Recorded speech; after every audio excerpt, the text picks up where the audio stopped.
Bonjour tout le monde, je me présente, Céline Bello, je suis directrice de l'Observatoire des profilages et professeure à l'École de travail social et ravie de faire l'animation en fait, de ce webinaire sur la discrimination médicale, organisé, orchestré par WAFA, mais par plus largement un des partenaires de l'Observatoire qui est la clinique juridique de Saint-Michel. Alors, avant de commencer ce webinaire, je vais évoquer en fait la reconnaissance territoriale que nous avons développée à l'Observatoire en lien avec nos partenaires autochtones. Donc, nous reconnaissons en fait au sein de l'Observatoire que l'Université de Montréal est située en territoire autochtone, lequel n'a jamais été cédé. Montréal est historiquement connu comme un lieu de rassemblement pour de nombreuses Premières Nations. Aujourd'hui, une population autochtone diversifiée ainsi que d'autres peuples y résident. Dès lors, nous, membres de l'Observatoire des profilages, nous engageons à défendre les principes de solidarité et de respect aux côtés des premiers peuples dans la communauté, dans nos activités. Alors, quelques consignes après cette reconnaissance. D'abord, fermez vos micros dans les présentations.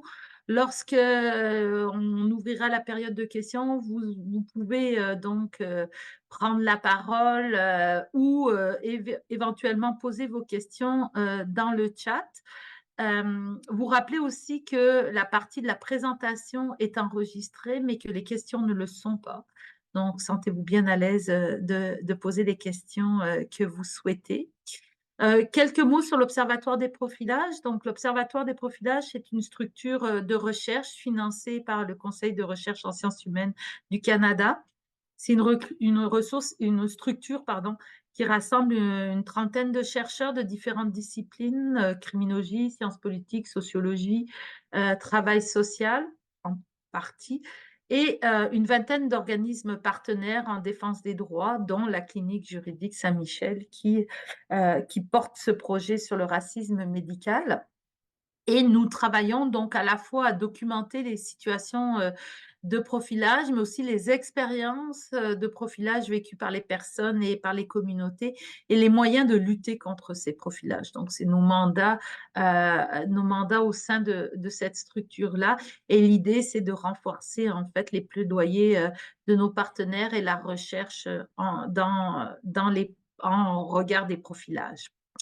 Alors, aujourd'hui, nous avons le plaisir d'accueillir Wafa Guamala, qui est étudiante en troisième année en droit à l'Université de Montréal et qui est coordonnatrice en fait de ce projet sur la discrimination raciale dans le milieu de la santé. Donc, je vais lui céder la parole et bonne présentation.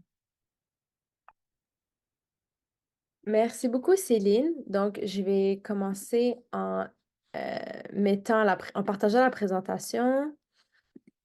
Super, parfait. Donc, je peux commencer. Donc, comme Céline m'a présenté, moi, je suis Wafa Glamala, étudiante en troisième année à l'Université de Montréal en droit. Donc, je tiens à préciser, je ne suis pas avocate, j'ai des connaissances juridiques, mais je ne peux pas donner de conseils juridiques. Donc, je suis aussi coordinatrice et chargée de projet du projet Racisme médical à la clinique juridique de Saint-Michel. Donc, je vais vous présenter un petit peu, je vais vous faire aujourd'hui une présentation sur la sensibilisation et l'importance des enjeux de discrimination dans le milieu de la santé. Donc, pour vous faire un petit peu un plan de la présentation, donc l'introduction, je vais vous présenter un peu c'est qui la clinique juridique de Saint-Michel, c'est quoi exactement le projet de racisme médical. Ensuite, on va un peu regarder c'est quoi la discrimination dans le milieu médical, les stéréotypes et préjugés du milieu. Et je vais un peu vous passer rapidement à travers les 12 droits des usagers, puis ensuite, on pourra s'attarder un peu plus sur les questions que vous pourriez avoir. Donc, c'est qui exactement la clinique juridique de Saint-Michel? C'est un EBNL qui cherche à promouvoir l'accessibilité à la justice.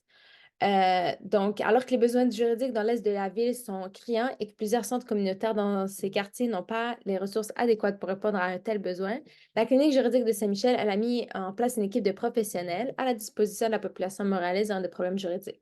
Donc, notre équipe est composée à la clinique d'étudiants en droit, d'avocats, d'étudiants en sociologie, en plusieurs autres, en études internationales, etc.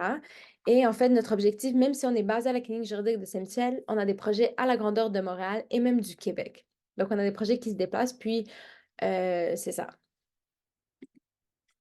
Donc, les branches exactement de la clinique juridique de Saint-Michel. Donc, on a plusieurs projets. On a principalement les consultations juridiques qui permettent de... C'est des usagers qui vont venir puis demander des conseils juridiques, voilà. Ensuite, on a une branche qui est un peu plus, on se penche beaucoup sur le profilage racial, qu'on a beaucoup eu la chance de travailler avec l'Observatoire du profilage racial sur des enjeux d'actualité en ce moment. Et puis, il y a une branche de projets spéciaux. On a différents projets spéciaux et l'un d'entre eux est justement racisme médical, le projet sur lequel je travaille. Donc, c'est quoi exactement le projet de racisme médical? Il a pris naissance vraiment après les événements tragiques de Madame Joyce Echaquan. Donc, on a réalisé que il y avait un besoin criant dans les enjeux de discrimination dans le milieu de la santé au Québec. Et pourtant, c'était des enjeux sur lesquels on faisait lumière pour la première fois avec les événements de Madame Echaquan, mais qui existaient depuis bien longtemps. Donc, donc, nous, on a vu vraiment un besoin de sensibiliser sur ces enjeux-là, de les faire connaître, mais aussi d'offrir de l'assistance. Pour répondre un peu à ce besoin-là, on a développé un projet sur 3 volets.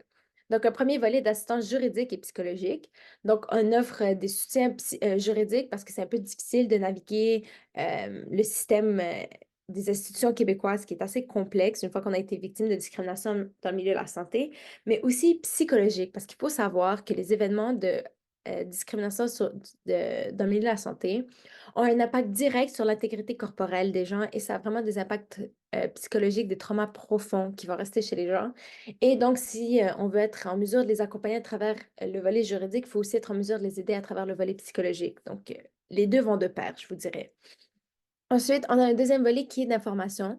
Donc, on est présentement en train de travailler sur un guide qui fait état de la discrimination dans le milieu de la santé au Québec. Donc, qu'est-ce qui a été fait so far, jusqu'à où on s'est rendu, quelles données on a, quelle information a été ramassée. Et en fait, on a fait des petits pamphlets pour les usagers dans le milieu de la santé où ce qu'on résume en fait les droits et recours des usagers, les différents recours qu'ils ont, c'est quoi exactement la discrimination dans le milieu de la santé, etc. En fait, un peu d'information, sensibilisation. Constat vraiment frappant qu'on a eu en commençant la rédaction du guide, on a réalisé qu'il n'y avait rien, aucune recherche au Québec qui a été faite sur le racisme médical au Québec. Donc, il n'y a pas d'informations, il n'y a pas de recherche, il n'y a pas de statistiques, ce qui a été vraiment frappant. Et ce qui fait en sorte que ça a un peu, comment je vous dirais, complexifié la tâche. Et c'est pour cette raison-là qu'on s'est dit, à plus long terme, on aimerait se lancer dans un projet de recherche pour justement savoir quelle est l'ampleur de ce phénomène au Québec. Et enfin, un dernier volet de sensibilisation, ce que je fais aujourd'hui, qui est en fait des formations et des événements qu'on organise sur la discrimination dans le milieu de la santé, faire connaître ces enjeux-là, etc., etc. Pour les formations, en fait, on a monté des formations qui sont adressées aux usagers du système de santé et qu'on offre à travers des organismes. Donc, on peut être invité ou bien on peut aussi former les intervenants de différents organismes pour justement, c'est quoi exactement la discrimination dans le milieu de la santé, c'est quoi les recours, c'est quoi les droits, comment est-ce qu'on peut reconnaître la discrimination dans le milieu de la santé, comment est-ce qu'on peut se protéger étant des personnes plus vulnérables et aussi, c'est quoi un peu les indicateurs, comment... voilà, donc un peu les indicateurs. Ça fait un peu le tour.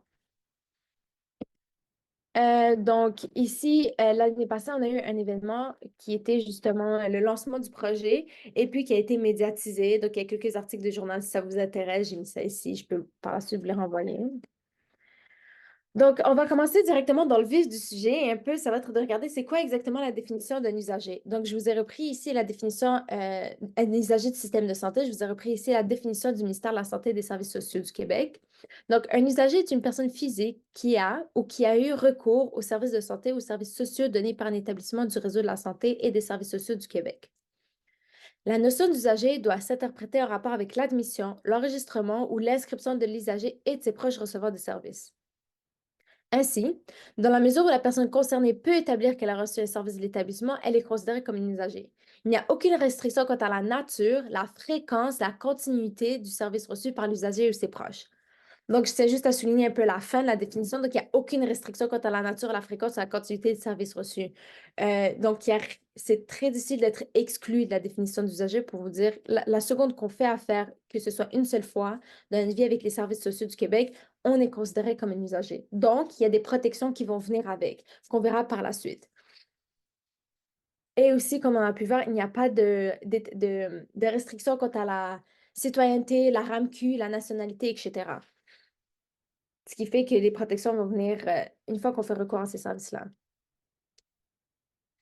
Ensuite, on va regarder un peu c'est quoi le racisme. Vous en avez très probablement entendu. Pour le besoin de la cause, je vous le redéfinis ici. Donc, le racisme est la croyance que les personnes de certaines races sont inférieures aux autres. Il est généralement fondé sur des stéréotypes ou des préjugés. Il peut être explicite ou implicite. Ça, c'est important. Ça va être des attitudes fondées sur des opinions, des croyances, associées à des stéréotypes et des préjugés qui sont des biais. Donc, ça peut être implicite, ce qui est un peu plus implicite. Ça peut être des comportements, notamment de l'évitement, qui est aussi un comportement un peu plus implicite. La persécution, qui est beaucoup plus explicite, sous des formes organisées ou non. Donc, on peut parler de racisme systémique ou encore de racisme à plus petite échelle. L'exclusion, la ségrégation, la discrimination. Ça peut aussi, le racisme peut aussi être vu à travers des discours d'idéologie théoriques, doctrinaux visant à justifier la diminution de certains groupes humains par d'autres et se faire référence souvent à la science. Donc, en gros, le racisme peut être plus clair vu, alors qu'il peut être beaucoup plus implicite, et ce qui est souvent le cas dans le milieu de la santé. Donc, dans le milieu de la santé, le terme, puisqu'il est beaucoup plus implicite, on appelle ça souvent du gaslighting médical. J'utilise ici un anglicisme pour dire, qui signifie en fait, lorsque les préoccupations, pardon, concernant vos soins de santé sont ignorées, qu'elles ne sont pas entendues ou qu'elles sont minimisées. Si les symptômes persistants sont rapidement attribués au poids, au stress, à l'anxiété, à la dépression, à la surcharge de travail ou tout autre facteur extérieur, il est très possible que les préoccupations soient minimisées. En gros, c'est quoi du gaslighting médical? C'est qu'on minimise vos, vos symptômes médicaux. Voilà. Et c'est souvent ce qui se passe dans le milieu de la santé et ça arrive souvent de manière inconsciente. Les personnes de la santé ne réalisent même pas qu'ils sont en train de faire ça.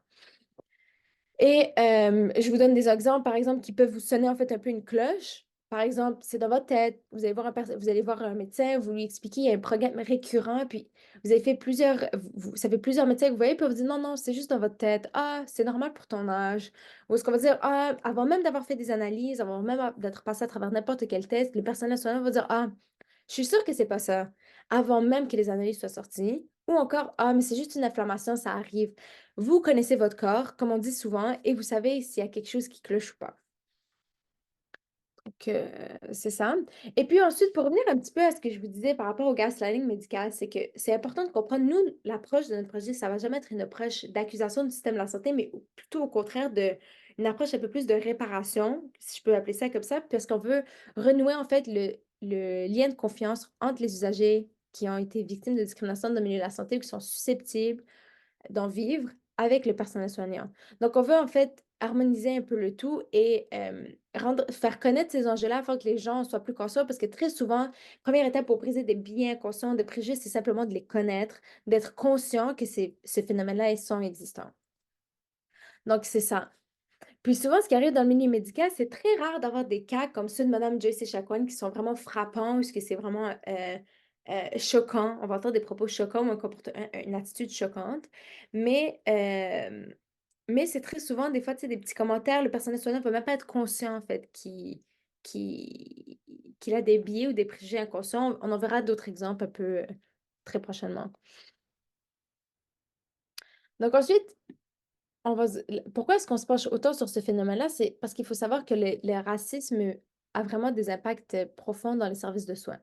Les préjugés envers les différentes communautés ethniques sont présents et les professionnels de santé ne sont pas à l'abri des préjugés raciaux qui brouillent leurs soins.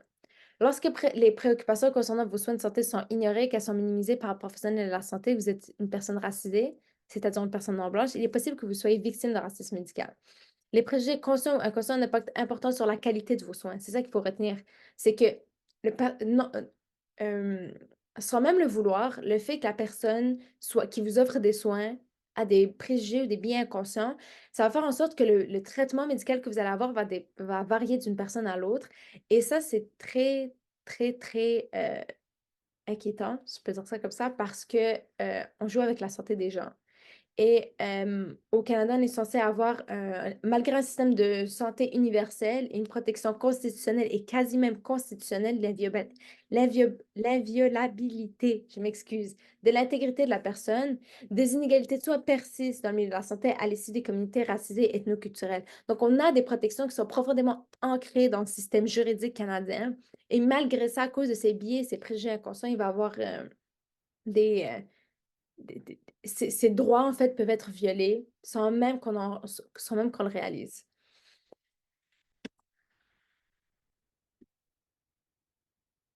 Donc, comme je vous disais tantôt, si vos symptômes sont rapidement attribués à des facteurs extérieurs tels que le poids, le stress, l'anxiété, la dépression, la surcharge de travail, c'est très possible que ce soit du gaslighting médical.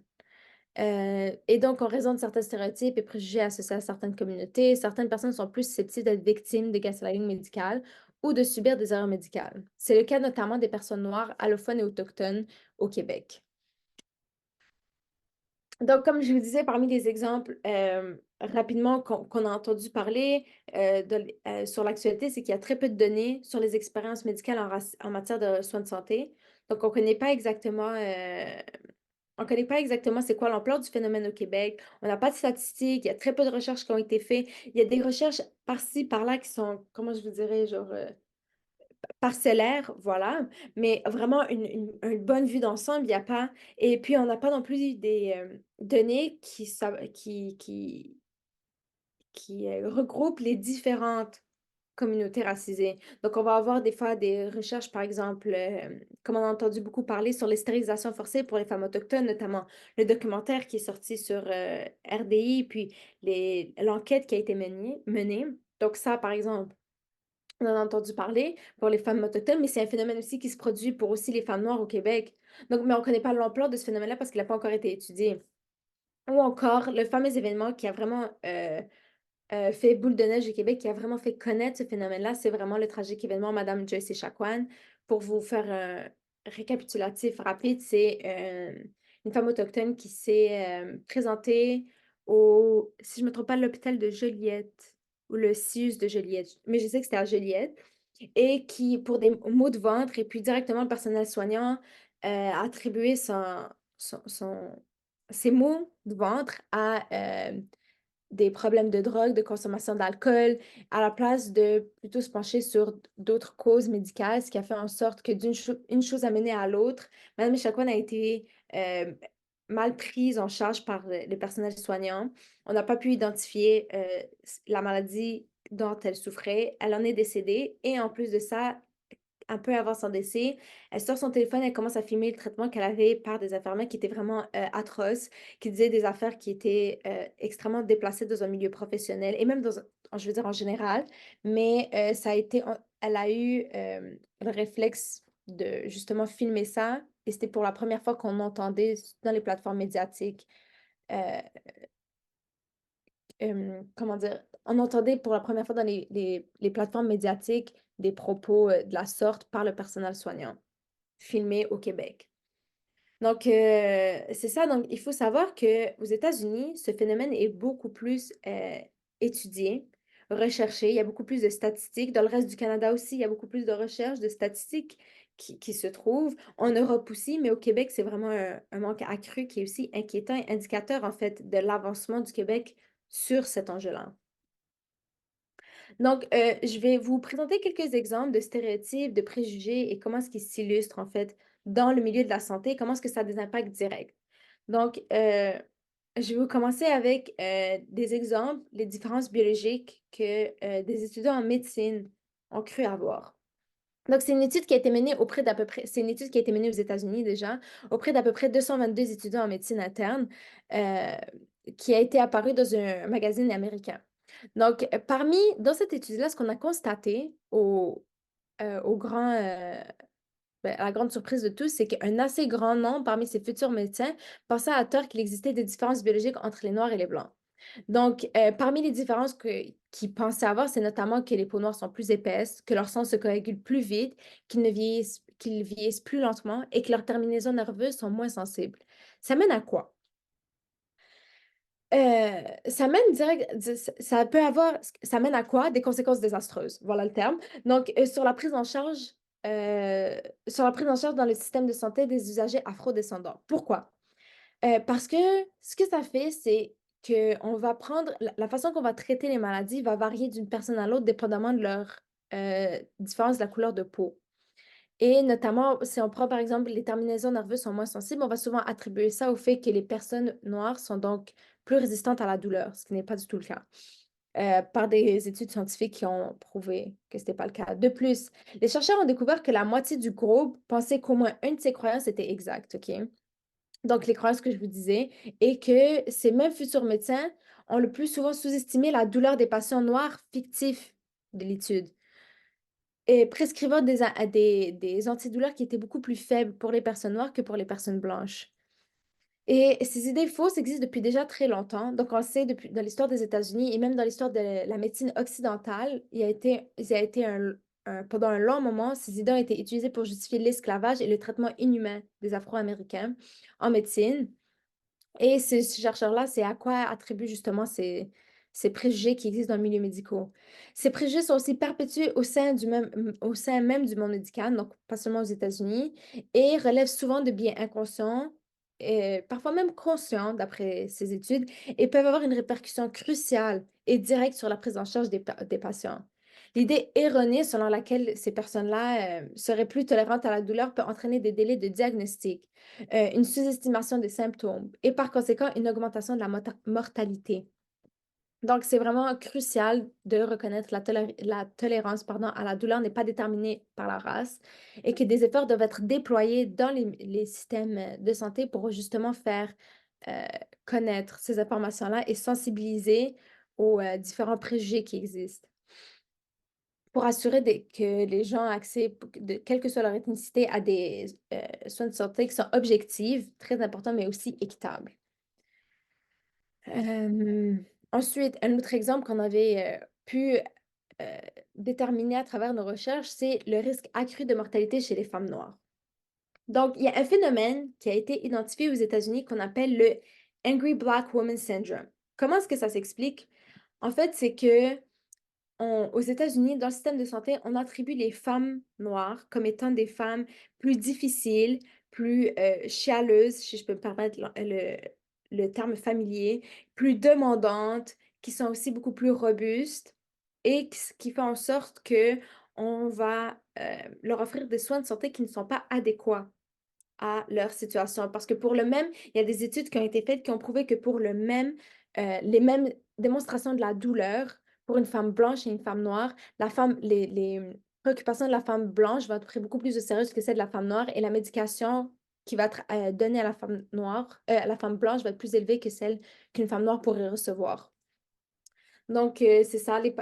Et ça, c'est dû au fait que les patientes, les femmes noires sont considérées comme étant plus difficiles ou plus demandantes que ce qu'elles sont vraiment. Donc, ici, il y a une. Donc, pour continuer sur ce que je disais, c'est qu'il faut porter justement une attention particulière à ces préjugés qui existent dans le milieu de la santé, notamment au fait que les personnes noires sont plus résistantes à la douleur et plus résistantes à la médication aussi. Donc, on les attribue comme étant un peu euh, plus difficiles à soigner. Et donc, pour la même quantité de médication, les effets vont pas, il y aura pas, les effets vont pas être assez, comment je vous dirais, je cherche le terme médical que j'arrive pas à trouver. Les effets ne seront pas ceux escomptés. Donc, en fait, c'est un paroxysme. Soit on les considère comme plus résistantes à la douleur et donc on donne moins de médication et donc on prend moins au sérieux leurs symptômes, ou bien, dans l'autre côté du spectre, on les considère comme plus résistantes à la médication et donc ce qui fait, c'est qu'on leur augmente les doses de médication plus que nécessaire, ce qui mène à un risque de surdose et un risque de, justement, augmenter, accru de mortalité. C'est comment dire, un spectre assez complexe et ça fait en sorte que c'est très difficile pour les personnes qui sont dans des situations vulnérables, les personnes noires, de savoir exactement quels sont les soins appropriés pour eux. Est-ce qu'il y a trop de médication qui leur est offerte ou est-ce que c'est pas assez? Est-ce qu'on prend leurs soins médicaux au sérieux parce qu'eux-mêmes ne savent pas exactement où se retrouver dans ce spectre-là parce que le personnel soignant, c'est l'image qui leur renvoie. Et donc, en fait, pour remédier à ça, c'est encore une fois la même chose. Le personnel médical doit se concentrer sur une évaluation approfondie des facteurs de risque individuels, assurant ainsi des soins adaptés et ciblés. Donc, il y a aussi une étude canadienne qui a été menée. Donc, au Canada, on a pu comprendre que les femmes noires rapportent que leurs problématiques de santé sont plus souvent ignorées que les femmes caucasiennes. Donc, on a pu aussi, à travers cette étude canadienne, remarquer que les femmes noires sont notamment victimes de beaucoup plus de manque de respect, de biais raciaux, d'abus, de négligence par le personnel soignant. Et donc, en conclusion, à la suite de cette étude, l'effet cumulatif du racisme, de la discrimination, de la pauvreté et d'autres inéquités structurelles et systémiques compromettent grandement la santé de la femme noire au Canada. Donc, on peut voir que ces différents impacts, non seulement des impacts, ces différents euh, facteurs, je vous dirais non seulement des impacts sur les soins qui sont, non seulement sur le moral, je veux dire, c'est de la discrimination, du racisme, du racisme, ça reste du racisme, mais aussi un impact direct sur la santé des usagères euh, canadiennes. Ce qui fait que on peut se poser des questions sur vraiment l'égalité, je vous dirais, des soins de santé qui sont censés être universels offerts aux Canadiens, ici au Canada, et qui sont protégés encore une fois par la charte. Donc, c'est ça. Ensuite, je vais vous parler d'un autre syndrome, un autre exemple de discrimination dans le milieu de la santé, comment est-ce que ça s'illustre dans le milieu de la santé, qui est le syndrome méditerranéen. C'est quoi exactement? C'est un syndrome qui a été développé en Europe, qui porte sur les préjugés dans le milieu médical concernant les minorités des régions de l'Afrique du Nord et de la Méditerranée. Euh, donc, c'est un peu l'équivalent du Angry Black Woman Syndrome, mais plus généralement aux personnes méditerranéennes qui sont beaucoup plus présentes en Europe que, c'est ça, donc plus présente en Europe. Et donc, c'est quoi exactement? C'est que le personnel soignant adopterait une logique d'amoindrissement de ses souffrances, amoindrissant le ressenti et la gravité de l'état de santé d'une certaine catégorie de personnes.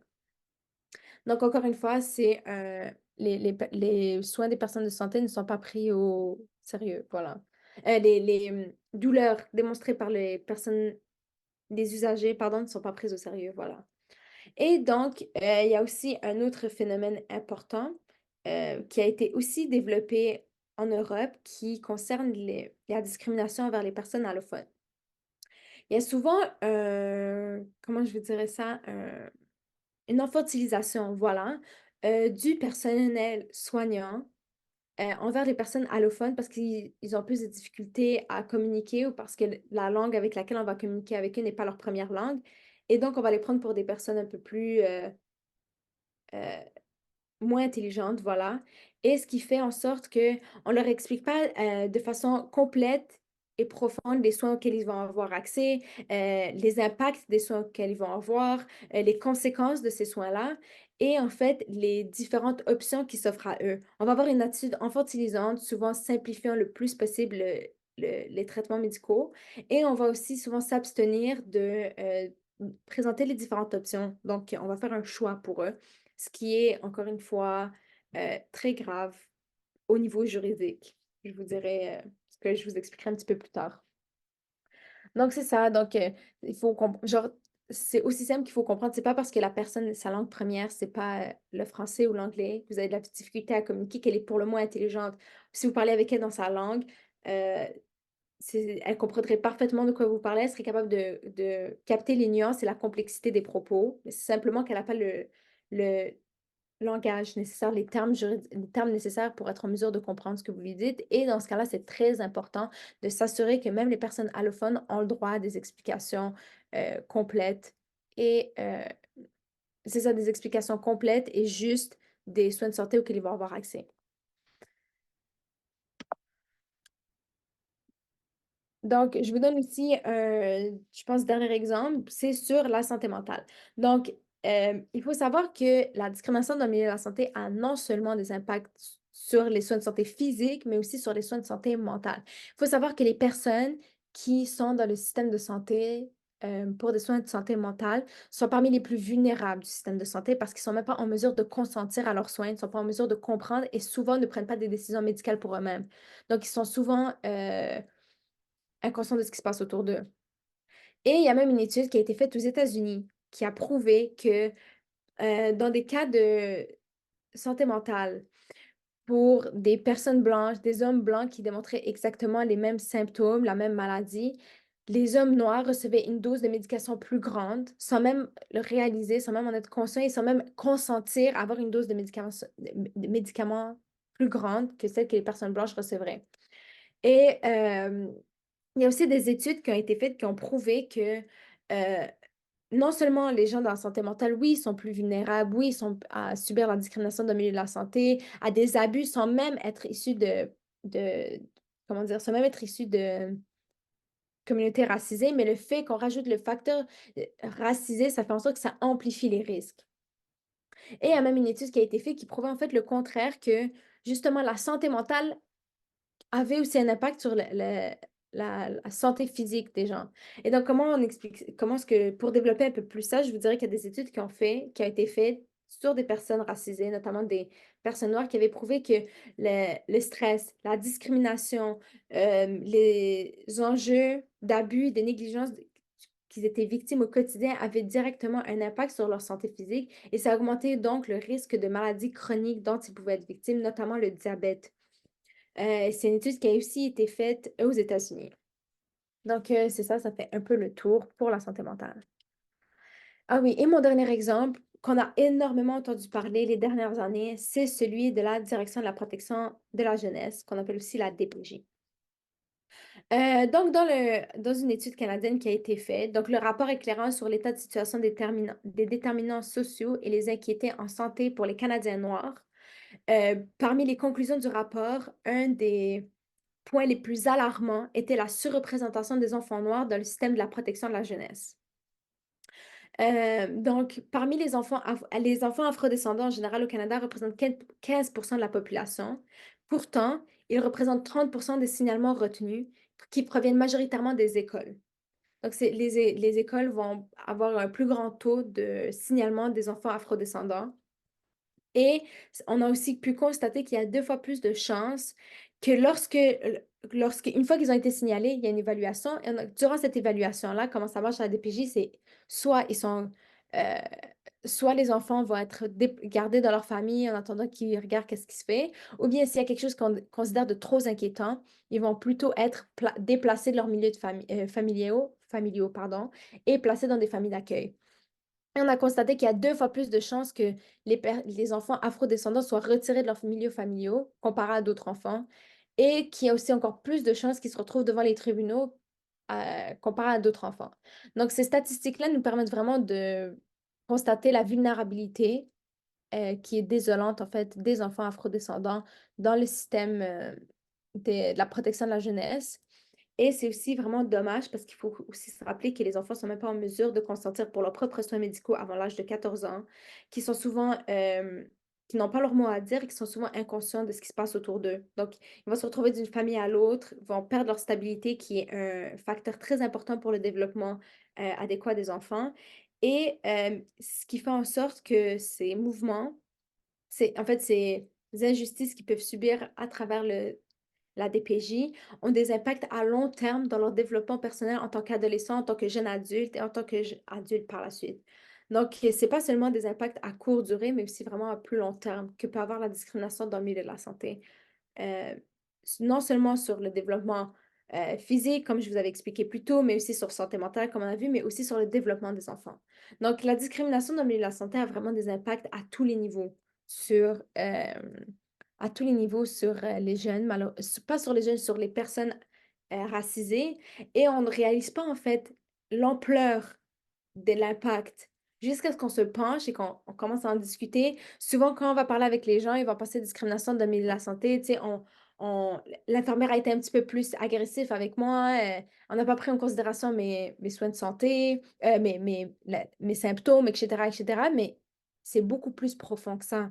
Et ensuite, ce que ça fait, le fait que notre intégrité physique a été atteinte, notre intégrité santé mentale a été atteinte, que nos enfants, notre développement en tant qu'enfant a été aussi perturbé, ça fait en sorte qu'on développe un bris de confiance envers le système de santé, qu'on va par la suite développer une méfiance. Et il faut aussi savoir qu'il y a aussi des études qui ont démontré que les personnes racisées avaient un plus grand taux de discrimination. Oui, c'est ça. Les personnes racisées étaient souvent des personnes plus vulnérables qui souffraient plus de maladies chroniques, ce qui faisait en sorte que ceux-ci étaient très souvent dépendants des soins de santé des soins de santé, des services de soins de santé au Canada en général. Et ce qui fait en sorte qu'il y a comme un cercle vicieux, malsain qui se perpétue, qui fait que non seulement ces personnes-là, ils dépendent du système de santé, mais ils développent aussi une méfiance envers le système de santé parce qu'ils ne sont pas, traités adéquatement. En fait, ils n'ont pas un service qui est adéquat comparé à d'autres personnes pour des raisons ethniques. Parfait. Donc là, ce qui nous arrive un peu plus au volet juridique. Mais avant de me lancer un peu plus dans le volet juridique, je voulais juste un peu continuer sur ce que j'étais en train de vous dire, faire une petite parenthèse. C'est vous expliquer que, hem c'est ça, c'est que je voulais vous expliquer que nous, à travers notre projet, l'année passée, ce qu'on a voulu faire, c'était une galerie de témoignages de personnes. C'est ça, une galerie de témoignages de personnes qui ont été victimes de discrimination dans le milieu de la santé. On a commencé, on s'est dit que ça allait sûrement pas être très difficile, parce qu'il y avait énormément de personnes qui ont été victimes, puis que, tu sais, c'est un phénomène qui, en ce moment, dont les gens parlent et qu'il faut dénoncer. Et ce qu'on a constaté très rapidement, c'est qu'il y avait très peu de personnes qui étaient, comment dire, euh, prêtes à partager leur histoire et beaucoup étaient réticents. Donc, on a commencé à se poser des questions, chercher à comprendre pourquoi est-ce que c'est autant difficile de ramasser des témoignages, pourquoi est-ce que les gens ne veulent pas participer, pourquoi est-ce que les gens ne veulent pas parler. En fait, deux principaux facteurs. Le premier étant que les gens qui ont été victimes de discrimination dans le milieu de la santé vont garder des traumatismes très profonds de ce genre de phénomène et ils veulent pas rouvrir la plaie. Ils veulent fermer cette histoire-là, passer à autre chose, ils veulent plus qu'on en reparle. Ce qui explique en fait leur réticence à dénoncer ce genre de phénomène. Et la deuxième chose, comme je vous disais un peu plus tôt, c'est que nombreuses personnes souffrent de maladies chroniques et sont donc dépendantes du système de santé. Euh, et pour cette raison-là, et pour cette raison-là, ils ont peur des répercussions de dénoncer et par la suite ne plus avoir accès à des soins de santé qui leur sont adéquats ou ils ont peur des répercussions. D'où l'importance, selon nous, du projet de justement faire connaître les discriminations dans le milieu de la santé, faire connaître les droits parce qu'on veut dire, on veut rappeler aux gens qu'ils ont le droit à des services de santé équitables et le fait de dénoncer ne devrait pas avoir un impact sur leur système de santé, sur les soins qui leur sont offerts. Et aussi, l'importance de faire parler de ce phénomène-là pour réduire le phénomène, pour recréer le lien de confiance envers le système de santé. En tant qu'usager qui a été victime de discrimination de la santé, on nous a souvent dit si la personne était plus consciente, si la personne qui m'avait soignée était plus consciente de cette réalité-là, plus consciente des préjugés, je suis sûre que ça aurait été différent et j'aurais vraiment voulu que cette personne-là soit sensibilisée avant. Donc, c'est ça. Donc, c'est un peu pour ça qu'on trouve que c'est important, en fait, de faire connaître les droits des usagers, d'offrir ce genre de formation-là, parce que il faut en parler. Il y a un grand tabou qui entoure cette forme de discrimination et c'est en fait un effet boule de neige en parlant qu'on va être capable de justement, mettre certains qu'on ne pourra pas y mettre fin, mais sensibiliser beaucoup plus et réduire l'ampleur. Donc, je vais revenir un petit peu plus au côté juridique. Je ne vais pas me lancer dans des explications trop profondes, mais hem, il faut savoir que, comme je vous disais auparavant, les soins de santé au Québec sont protégés par des droits constitutionnels dans la Charte canadienne dans la Charte canadienne.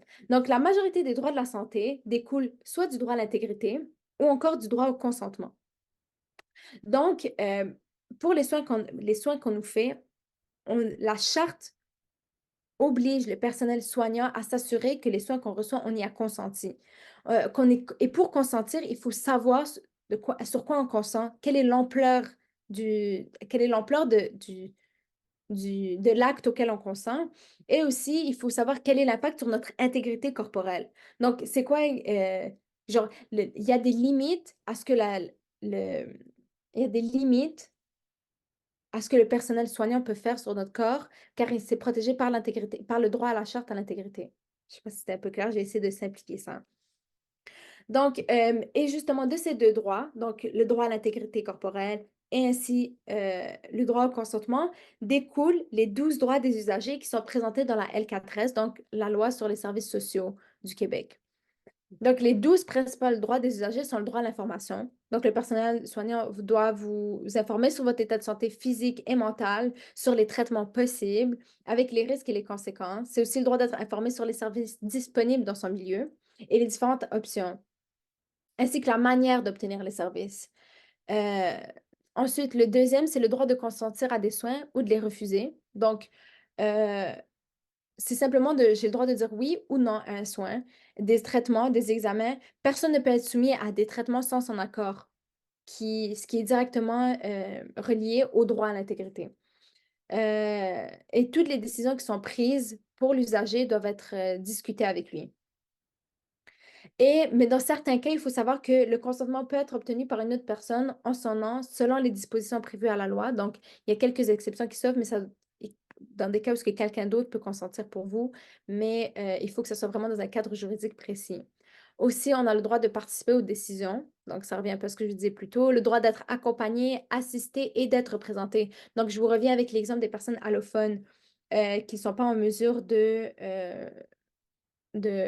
comprendre, en fait, les soins qui sont offerts. Vous avez le droit de ramener on dit aux gens, vous avez le droit de ramener une personne avec vous qui comprend la langue, qui peut traduire pour vous. Si vous n'êtes pas en mesure de comprendre la complexité des soins qui vous sont offerts, vous avez le droit de ramener avoir quelqu'un avec vous qui va vous expliquer puis qui va pouvoir vous aider à travers votre prise de décision. Aussi, je reviens un petit peu en arrière avec le euh, droit de consentir à des soins ou de les refuser. Chose très importante, il faut savoir que pour consentir à un soin, il faut que le consentement soit libre et éclairé. Libre, c'est quoi? C'est l'expression de sa volonté propre, sans influence indue, pression ou menace. Et ensuite, éclairé, c'est que la décision doit être prise en pleine connaissance de cause. Vous devez savoir à quoi vous êtes en train de consentir. L'usager doit donc recevoir les informations suivantes, soit le diagnostic, la nature et le but du traitement, les procédures, les avantages du traitement, les risques et effets possibles du traitement, les conséquences d'un report ou de refus. Donc, vous devez savoir aussi si vous refusez ce soin, quelles seraient les possibles conséquences. Et aussi les traitements alternatifs. C'est très important. Le personnel soignant ne doit pas prendre la décision pour vous. Vous devez savoir quelles sont vos différentes options. Voilà. Ensuite, c'est ça, donc le droit au service. Donc, vous avez le droit d'avoir des services différents. Donc, quand vous venez avec une problématique médicale, vous avez le droit qu'on vous présente les différentes options qui s'offrent à vous. Ensuite, le droit de choisir son personnel professionnel ou l'établissement. Donc, vous avez le droit de choisir à quel endroit vous voulez avoir vos soins et quel personnel soignant va vous offrir ces soins-là. C'est sûr qu'ici, il y a une nuance à faire. C'est pas de commencer à faire, comme on dirait, des caprices, de choisir qui nous soigne ou pas. Mais si vous avez besoin d'un cardiologue, vous pensez que vous avez besoin d'un cardiologue, vous avez le droit de demander des consultations avec un cardiologue et non seulement un médecin généraliste, par exemple. Le droit de recevoir les soins que requiert son état. Donc, ça, c'est assez. Ça parle pour soi-même. Le droit à l'hébergement. L'hébergement, c'est d'être euh, hébergé dans un établissement de santé jusqu'à ce que votre santé vous permette un retour à un domicile ou qu'une place dans un autre établissement lui soit assurée. Donc, c'est pas juste d'être hébergé à l'hôpital, mais c'est lorsque votre santé le requiert. Le droit de recevoir des services en anglais. Donc, au Québec, on offre des soins en français et en anglais. Et le droit à la confidentialité de son dossier d'usager. Donc, personne n'a le droit d'avoir accès à vos informations médicales à moins qu'il y ait eu un consentement qui a été donné de votre part. Et le personnel soignant n'a pas le droit de discuter des informations de votre dossier médical avec personne d'autre, à moins que vous consentez. Et encore une fois, il y a une exception qui se fait pour les personnes qui ne sont pas en mesure de consentir pour leurs propres soins. Donc, il y a un cadre juridique précis, notamment les enfants en bas de l'âge de 14 ans ou encore des personnes qui sont sous tutelle, voilà. Et enfin, vous avez le droit aussi de porter plainte. Donc, on ne vous le dit pas assez souvent, mais vous avez le droit de porter plainte si vous n'êtes pas satisfait des services médicaux que vous avez reçus. C'est ça. Donc, les plaintes, je ne vais pas me lancer trop, je vais pas trop me lancer là-dessus, mais vous avez notamment la possibilité de porter plainte à l'ordre des professionnels. Il y a peu de chances de succès, honnêtement.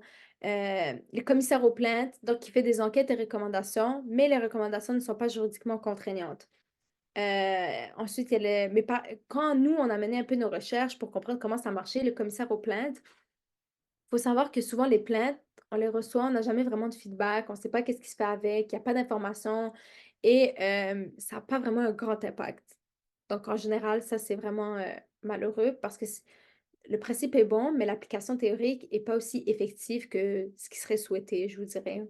Le protecteur du citoyen, donc c'est un second recours. La plainte peut être déposée seulement si le commissaire aux plaintes il a pas donné de réponse après 45 jours ou s'il y a une insatisfaction de la réponse du commissaire aux plaintes. Et encore une fois, c'est enquête et recommandation, mais les recommandations ne sont pas juridiquement contraignantes. Et en fait, il y a le directeur des services professionnels. C'est un peu l'équivalent du c'est un peu la personne qui est responsable des différents ordres professionnels. Encore une fois, peu de chances de succès. Et en fait, ça nous mène au recours juridique. Donc, 2 principaux recours, soit le recours civil, donc on passe soit par le tribunal d'appel, les cours supérieures, et en fait, le deuxième, c'est le tribunal des droits de la personne, donc commission des droits de la personne et des droits de la jeunesse. Par contre, parenthèse, encore une fois, quelque chose qui est vraiment malheureux, c'est qu'au Québec, jusqu'à présent, il n'y a eu aucun cas de discrimination dans le milieu de la santé qui a été porté en cours et qui a été, plaidé et gagné. Donc, au Québec, aucune décision n'existe d'un cas de racisme médical qui a été plaidé et gagné. Ce qu'on va faire plutôt, lorsqu'il y a un cas de discrimination dans le milieu de la santé, ce qui est notamment en train de se faire en ce moment avec le cas de Mme Echaquan, c'est qu'on ne plaide pas le racisme médical, mais plutôt la négligence médicale. Donc, la négligence médicale, ça existe au niveau juridique, c'est plus facile à plaider, mais cette négligence-là, en fait, d'où elle va provenir? Elle va provenir de préjugés ou de biais inconscients. Et mais c'est pas ça qu'on présente au juge. Parce qu'il faut savoir que, de base, par soi-même, la discrimination ou le racisme, sans même être dans le milieu médical, c'est très difficile et complexe à prouver, OK? C'est très subjectif, je vous dirais, et c'est difficile de présenter ça devant un juge.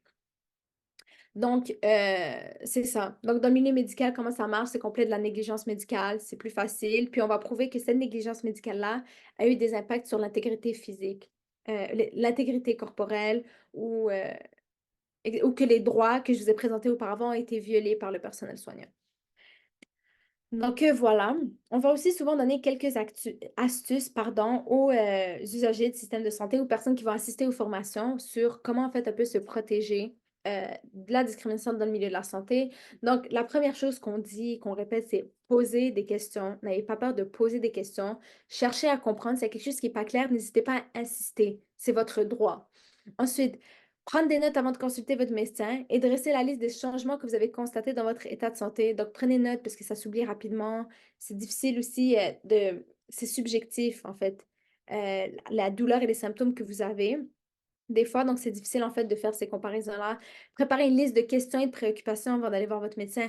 Prendre des notes pendant ou après la rencontre. Faire des suivis. S'il y a quelque chose qui cloche, vous n'avez pas une nouvelle, retourner voir le médecin ou recontacter les secrétaires, etc. pour voir en fait. Heu, ensuite, prendre des notes pendant ou ap ah oui, c'est ça, faire des suivis. Demandez au médecin d'écrire dans ses notes que vous avez demandé un examen qu'il a refusé. Obtenez une copie de cette note. Donc des fois, ce qui arrive, c'est que vous allez voir le médecin, vous dites: «Je suis sûre, il y a quelque chose qui cloche». Le médecin vous dit: «Non, c'est rien, c'est juste l'inflammation, c'est dans votre tête, ça va passer, vous inquiétez pas». Si ça arrive, ça peut être du gaslighting médical. Dans ce cas-là, demandez au médecin une note écrite qui vous a refusé, un examen. Comme ça, si jamais il y a des complications, vous avez une preuve écrite de ce qui s'est passé et en fait, il y a aussi au niveau, juridique, les médecins sont censés faire des rapports d'accident ou d'incident à chaque fois que quelque chose se produit et ils sont supposés être répertoriés, écrits dans votre dossier médical. Si jamais il y a quelque chose, n'hésitez pas à aller demander les rapports d'accident et d'incident. Vous avez aussi le droit de demander à tout moment d'avoir accès à votre dossier médical. Donc, c'est pas confidentiel pour vous et c'est supposé être gratuit. Y avoir accès, c'est, je pense, seulement l'impression qui, qui peut être facturée, si je me trompe pas. Donc, voilà. Ensuite, juste une petite parenthèse, j'ai eu la chance de regarder le chat, OK? Et j'ai vu qu'il y avait, peut-être qu'en parlant, j'ai fait une erreur et j'ai fait une différence sur les races, mais je m'excuse, c'est pas ça ce que je voulais dire. Quelqu'un m'a rappelé, m'a précisé que la race humaine est toute la même. Et si j'ai fait une distinction, que ce soit les personnes de couleur de peau noire ou blanche, etc., c'était vraiment une erreur. Je m'excuse, c'est encore une fois toute la même chose.